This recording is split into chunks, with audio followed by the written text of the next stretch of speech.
कथा आगे शिव विषय को गोटे प्रश्न अपर पक्ष शिव ठाकुर को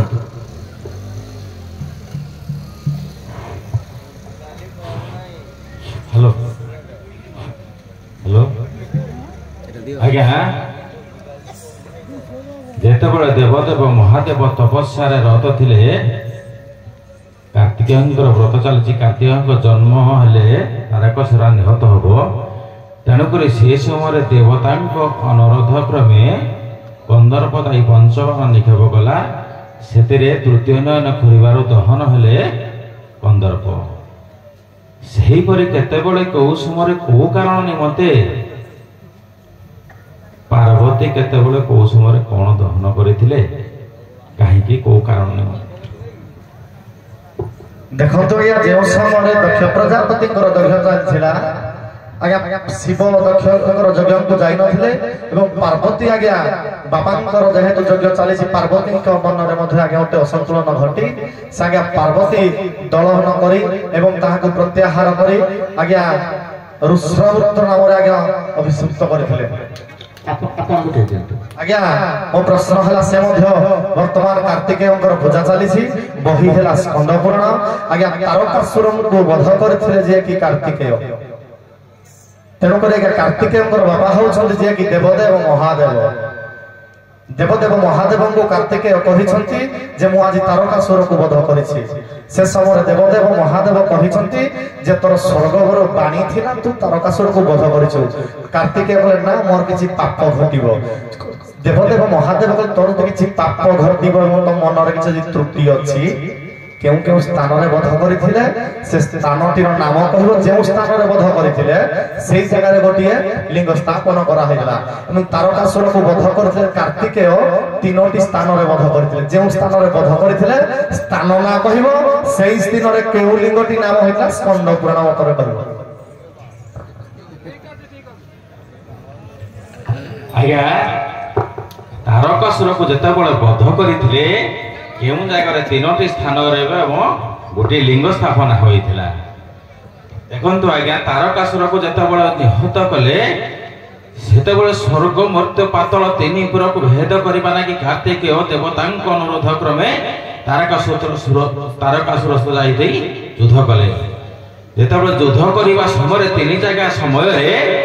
तेणुक वध कले तारकासुर को तेणुक स्तंभेश्वर नामक लिंग गोटे स्थापना होइथिला गोटे गीत आकार प्रश्न दियो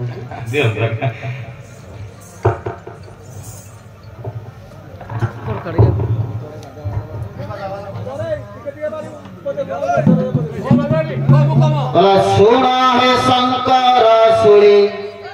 सुना है शंकर सुली हे पंचानन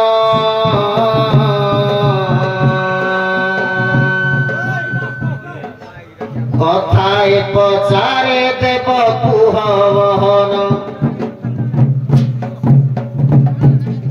चांडाल रूप धरी थिल हे त्रिपुरारी थिल हे त्रिपुरारी चांडाल रूप धरी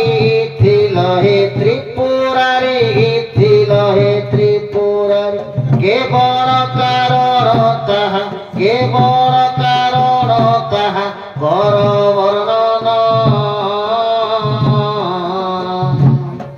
सुन हे शंकर सुनी हे पंचानन आज्ञा चांडाल रूप धरिथिले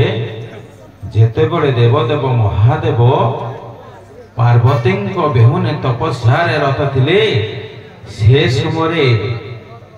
समय देवतांक अनुरोध क्रम भी जाइकिने तपस्या भंग करने समय चंडाल रूप को धारण करिकिने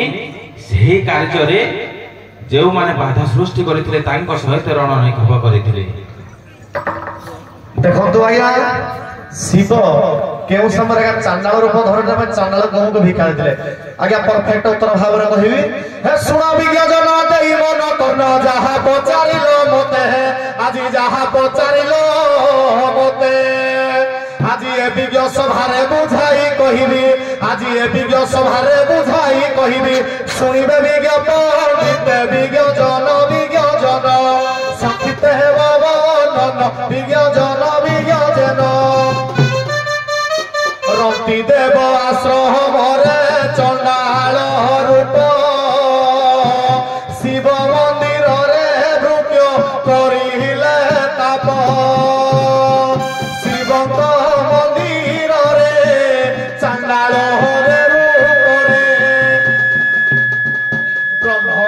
जगम से तो पाउती पूजा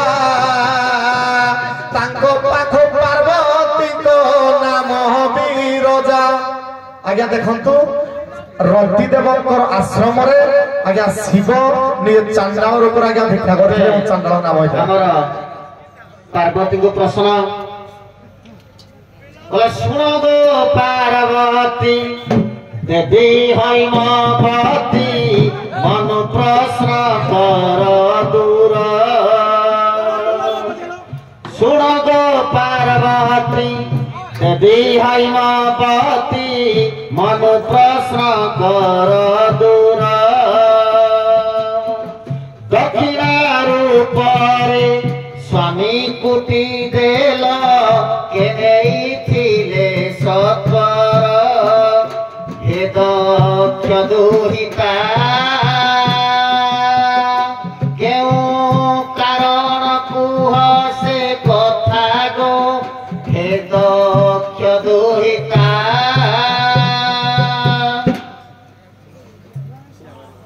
सारे शिव पार्वती गोटे रहिया गोटे आलय बा घरटे तोली